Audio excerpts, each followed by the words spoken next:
Everyone, welcome और welcome back to my channel basic beauty by Shivo. So आज आप इस टाइटल से समझ चुके होंगे कि आज का ये जो वीडियो है वो किस टॉपिक पे होने वाला है।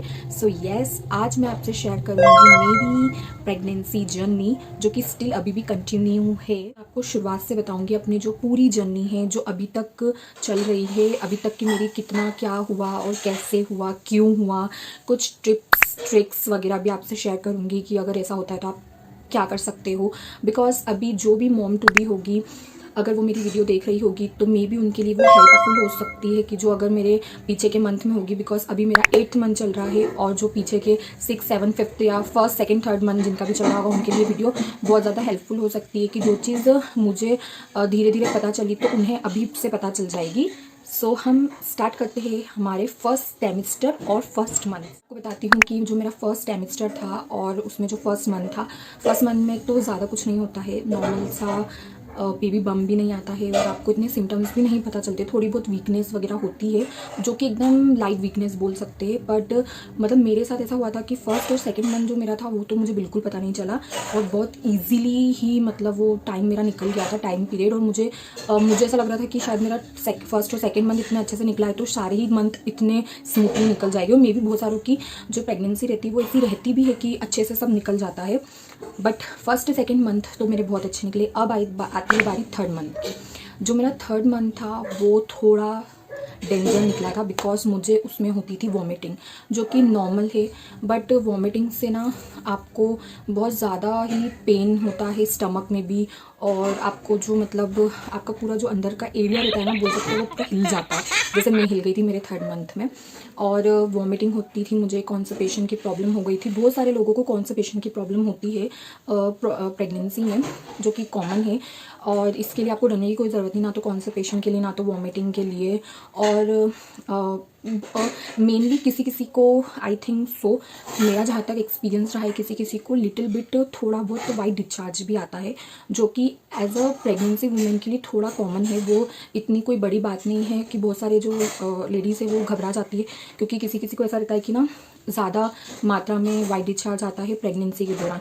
तब आपको एक बार अपने डॉक्टर को कंसल्ट करना चाहिए। और किसी को कम आता है, अगर आपको एकदम कम मात्रा में आता है, एकदम कम मात्रा में, तो वो घबराने की बात बिल्कुल भी नहीं है, बहुत कॉमन चीज़ है वो। इसलिए आपको ज़्यादा, क्योंकि मैंने ना जितनी बार कि कोई से भी बात करी है या किसी से भी मेरी इन सब मैटर में बात हुई है, तो हर कोई यही बताता है कि हमें इस तरीके की प्रॉब्लम है तो हमें डॉक्टर को कंसल्ट करना चाहिए। अगर आपको नॉर्मली है, थोड़ा सा आता है, तो आपको बिल्कुल कंसल्ट करने की ज़रूरत नहीं है। बट अगर आपको ज़्यादा आता है और आपको पेन भी हो रहा है उसी दौरान, देन आपको डेफिनेटली डॉक्टर को कंसल्ट करना बहुत ज़्यादा जरूरी है। मैंने आपको थर्ड मंथ में बता दिया। मैंने सोचा तो था कि जैसे जैसे मेरा मंथ जाएगा उस तरह की वीडियो में बना के आपसे शेयर कर पाऊंगी, पर ऐसा पॉसिबल ही नहीं हो पाया, क्योंकि थर्ड मंथ में मुझे वॉमिटिंग वगैरह के कारण ये बहुत ज़्यादा वीकनेस रहती थी। तो मैं बिल्कुल भी मतलब शूट करने के बिल्कुल मूड ही नहीं आता था, वीकनेस वगैरह रहती थी। पर आपको, हाँ, अगर आप वीकनेस होती है आपको, तो आपको ना डेफिनेटली आपके जो डॉक्टर होंगे वो या तो आपको घोल एक आता है मतलब एनर्जी ड्रिंक वगैरह, तो एनर्जी ड्रिंक देंगे। या फिर अगर आपको एनर्जी ड्रिंक उन्होंने नहीं दिया है तो आप खुद भी ना एनर्जी ड्रिंक मेडिकल पे प्रेगनेंसी लेडीज़ के लिए अवेलेबल है, तो आप वहाँ से जाके वो ले सकते हो, जिससे कि आपका जो ट्रेमिस्टर है, जो आपकी प्रेगनेंसी की जर्नी है, वो थोड़ी अच्छी हो सकती है, जिससे आपको वीकनेस कम लग सकती है। तो आप डेफिनेटली वो चीज़ करें तो ज़्यादा अच्छा है। और फिर नेक्स्ट आता है फोर्थ मंथ। जो मेरा फोर्थ मंथ था और जो सेकेंड ट्राइमेस्टर था, तो वो ज़्यादा भयानक सा हो गया, क्योंकि फोर्थ मंथ में मेरी तबीयत ख़राब हो गई थी। मुझे ड्रिप वगैरह लगाया था, फिर मुझे खांसी हो गई थी, सर्दी हो गई थी, मतलब कफ एंड कोल्ड इतना बढ़ गया था कि उसकी वजह से मुझे फीवर आ गया था। और मुझे फिर बुखार एकदम बहुत ज़्यादा ही आ गया था, तो फिर मुझे ड्रिप लगानी पड़ी, क्योंकि ज़्यादा हेवी डोज डॉक्टर्स नहीं दे सकते हैं, इसके लिए ड्रिप लगाना पड़ी। मतलब वो फेज़ जो था ना, वो बहुत ज़्यादा वाला गंदा फेज़ बोल सकते हैं, क्योंकि उस टाइम पे ना इतनी हालत ख़राब रहती थी और कुछ भी करने का मन नहीं करता था, ना कुछ काम करने का मन करता था, ना वीडियो बनाने का मन करता था, ना किसी से बात करने का मन करता था, इवन मेकअप करने का भी बिल्कुल मन नहीं करता था। सिर्फ लगता था कि बैठे रहो। सो बैठे या रो, लेटे ही रहो, ऐसा। सो ये तो मेरा जो फोर्थ मंथ में मेरे साथ इस तरीके की हुई। लेकिन अगर आप मॉम टू बी हो और आपको कोल्ड और कफ होता है, तो मैं आपको उस चीज़ की एक ट्रिक बताती हूँ। उसमें आपको क्या करना चाहिए कि जो अजवाइन होती है, अजवाइन को आप अच्छे से तवे पे सेक लो और उसकी छोटी सी पोटली बना लो, क्योंकि वो बहुत ज़्यादा इफ़ेक्टिव होती है कफ और कोल्ड में। तो आप उसको सुबह शाम आप उसको इनहेल करते रहो। जिस तरीके से हम कोई भी चीज़ विक्स की जो हम इनहेलर आते हैं वो इनहेल करते हैं, तो उसी तरह से आप वो चीज़ कर सकते हो। वो एक नुस्खा है जो कि प्रेगनेंसी में बहुत ज़्यादा इफेक्टिव है। मेरे लिए भी रहा था, तो मे भी आप लोगों के लिए भी रहेगा। एंड देन अगर आपको फीवर होता है और आपकी बॉडी बहुत ज़्यादा तरीके से गर्म हो जाती है, क्योंकि फीवर होता है तो हमें ना हमारा जो नॉर्मल टेम्परेचर से ज़्यादा टेम्परेचर अप हो जाता है प्रेगनेंसी में, तो हीट ज़्यादा रिड्यूस होती है हमारी बॉडी में से। तो आप क्या कर सकते हो, जो सरसों का तेल आता है जिसे हम मस्टर्ड ऑयल बोलते हैं, तो जो सरसों का तेल आता है आप उससे गर्म करके, थोड़ा सा कुनकुना गर्म करके आप उसको अच्छे से आपके हाथ पैर पे, गले पे, और ख़ास करके गले पे जहाँ पर आपको सर्दी हुई है, आप उस पर अच्छे से मालिश करो, एकदम नॉर्मल मालिश। तो उससे आपको गर्माहट मिलती है और उससे ना जो भी कफ एंड कोल्ड को आराम मिलता है। तो ये सेकेंड ट्रिक हो गई। मैंने आपको फर्स्ट बता दी कि एक तो अजवाइन का वो करना, सेकेंड ये करना। फिर देन थर्ड ट्रिक ये है कि अगर आपको गले में कोई प्रॉब्लम होती है, तो ड्यूरिंग प्रेगनेंसी अगर आपको गले में कोई प्रॉब्लम होती है, तो सबसे अच्छा नुस्खा है कि आप ना ये तो मुझे लगता है मोस्टली लोगों को पता होगा, लेकिन जिन्हें नहीं पता उन्हीं के लिए है कि आप क्या करिए कि गर्म पानी में नमक और थोड़ी सी हल्दी हमें थोड़ी सी लेना है, थोड़ी सी हल्दी और नमक हमें घोल के अब गरारे करना है, जिससे कि हमारा गला खुल जाएगा। तो ये थोड़ी सी नुस्खे हैं घरेलू, जो कि हमें हमारी प्रेगनेंसी के टाइम पे शायद डॉक्टर से दूर रख सकती है, क्योंकि हमें ऑल टाइम डॉक्टर के पास जाना ही पड़ता है। पर मेरे हिसाब से अगर आप थोड़ा सा हिम्मत रखो तो थोड़ा डॉक्टर से दूर ही रहो, क्योंकि फिर वैसे भी रूटीन चेकअप है, अल्ट्रासाउंड है, सब कुछ है, तो ये तो आपको डेली का फेस करना ही पड़ता है। और 4th मंथ में मेरा अल्ट्रासाउंड भी हुआ था, मेरी सोनोग्राफी वगैरह हुई थी, तो हमने फर्स्ट इन टाइम हमारे बेबी को देखा था और बहुत ज़्यादा हम लोग खुश हुए थे कि वाओ, मतलब बेबी, क्योंकि पूरी तरह तो नहीं हमें क्लियर समझ में आया, लेकिन जितना भी समझ में आया तो बहुत ज़्यादा अच्छा था वो मोमेंट जब हम लोग ने उसे देखा था। और मेरा जो 4th मंथ है वो भी इसी तरह से गया था, वॉमिटिंग में, कॉन्स्टिपेशन में, और वही थोड़ी बहुत तकलीफ वगैरह होती गई थी। सो 4th मंथ और 3rd मंथ में वॉमिटिंग, कॉन्स्टिपेशन, मैं बीमार हो गई थी, ये सब मैंने फेस करा। तो जो 3rd और 4th मंथ था वो मेरे लिए सच्ची में बहुत ज़्यादा डिफिकल्ट था, क्योंकि उस दौरान मैं मेरी मम्मी के पास भी नहीं थी, मतलब मैं मेरे ससुराल में थी, मम्मी के पास नहीं थी। तो थोड़ा ऐसा होता है ना कि अपने को मम्मी की बहुत याद आती है, जब खास करके हम बीमार होते हैं तो मुझे मेरी मम्मी की बहुत ज़्यादा याद आई थी उस टाइम पर, और मैं एक्सप्रेस नहीं कर सकती वो चीज़ कि मुझे कितना ही रोना आया था। पर मेरे हस्बैंड मेरे साथ थे, तो मुझे बिल्कुल भी वो फील ही नहीं हुआ कि मम्मी शायद नहीं होगी ऐसा कुछ, क्योंकि उन्होंने बहुत मेरी टेक केयर करी थी, मतलब बहुत ज़्यादा ही उन्होंने उस दौरान मुझे बहुत ज़्यादा बोलते ना स्ट्रेंथ दी थी, क्योंकि मैं बहुत ज़्यादा वीक हो गई थी उस दौरान। और सबसे इंपॉर्टेंट बात है कि जो प्रेगनेंसी में जो ब्रेकडाउन होता है, पता नहीं मेरे साथ ही हुआ है या बाकियों के साथ भी होता है, लेकिन बहुत ज़्यादा होता है, बहुत ज़्यादा मूड स्विंग्स होते हैं, और कभी कभार तो ऐसा लगता है कि हम ना बहुत अकेले हैं, बहुत सैड है, जबकि ऐसा कुछ होता नहीं है, पर बस ऐसा लगता है कि हम बहुत अकेले हैं, हमें कोई पूछ नहीं रहा है, हम छारे से बिछारा वाला टाइप्स फीलिंग आती है, जो मेरे साथ हुई है। और कभी मतलब कभी सडनली ही बहुत अच्छा लगता है, सडनली सैड हो जाते हैं, सडनली गुस्सा आ जाता है। तो ये जो दैट टाइप ऑफ फेज है और जो इमोशंस है, वो क्या होता है कि हमारे साथ तो हो रहा है, लेकिन हम किसी और के साथ वो चीज़ करते हैं ना, तो सामने वाले को वियर्ड लगता है कि अरे यार अभी तो इसका मूड अच्छा था, अभी अचानक से इसको क्या हो गया। तो उस दौरान भी थोड़ा सा सफरिंग हो जाती है।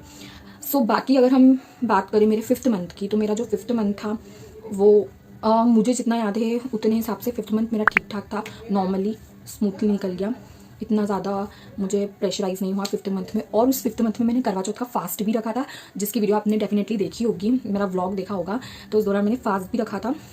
अगर मैं आपको सजेस्ट करूँ तो डेफिनेटली प्रेगनेंसी में आप आराम से फास्ट रख सकते हो। जो लोग बोलते हैं कि नहीं रहा कि प्रेगनेंसी में आप वीकनेस, ऐसा कुछ नहीं है। फास्ट की भी एक लिमिटेशन होना चाहिए कि आप किस बेसिस पे फास्ट रख रहे हो। अगर आप पूरा दिन भूखे रहोगे तो नहीं, आपको पूरा दिन भूखे रहना ही नहीं है, क्योंकि एज अ प्रेग्नेंट वुमेन आपको कुछ ना कुछ थोड़े टाइम में खाते रहना पड़ता है। तो आपको भूखे तो नहीं रहना है, लेकिन आप फास्ट है, जैसे मैंने फास्ट रखा था कि मैं पानी पीती थी, थोड़ा सा जूस पीती थी, मैंने करवा चौथ का फास्ट इस तरीके से रखा था। मैंने खाया कुछ नहीं था, बट यस जूस और पानी जो एक बहुत ज़्यादा स्ट्रॉन्ग कंटेंट होता है कि जूस और पानी से आपको एनर्जी मिलती है आपकी बॉडी में उतनी कि आप अगर नहीं भी खाओ, एक दिन की बात रहती है, तो आप मतलब अपना खुद का ध्यान रख सकते हो।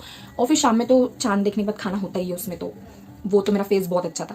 फिर मेरी बारी आती 6 मंथ की, तो 6 मंथ में मैं यहाँ पर आ गई थी मेरे मायके। तो 6 मंथ तो मम्मी पापा के साथ ऑल ओवर सब मिले थे, उनके साथ ही निकल गया और पता नहीं चला।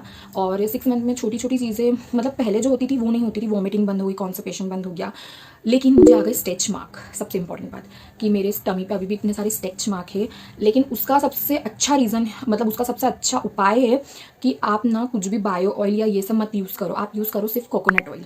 खोपरे का तेल, बस। उसके अलावा आप कुछ भी मत यूज़ करो, क्योंकि वो ना सब वर्थ है, कोई मतलब के नहीं है, क्योंकि उससे कुछ नहीं होता है। अगर आप ना कोकोनट ऑयल यूज़ करो, उससे अच्छे से आपके जो स्टिच मार्क है वो धीरे धीरे, एकदम से नहीं जाते, धीरे धीरे चले जाएंगे। मेरे भी अभी है, पर धीरे धीरे जा रहे हैं, ऐसा है। और 6 मंथ से आपका जो बेबी होता है वो मूवमेंट करता है। मे बी आप सभी को पता होगा, और जिन्हें नहीं पता है मैं बता देती हूँ कि 6 मंथ से बेबी थोड़ा थोड़ा मूवमेंट करने लग जाता है। आपको फील होने लग जाता है कि यस, बेबी कुछ ना कुछ मूवमेंट कर रहा है।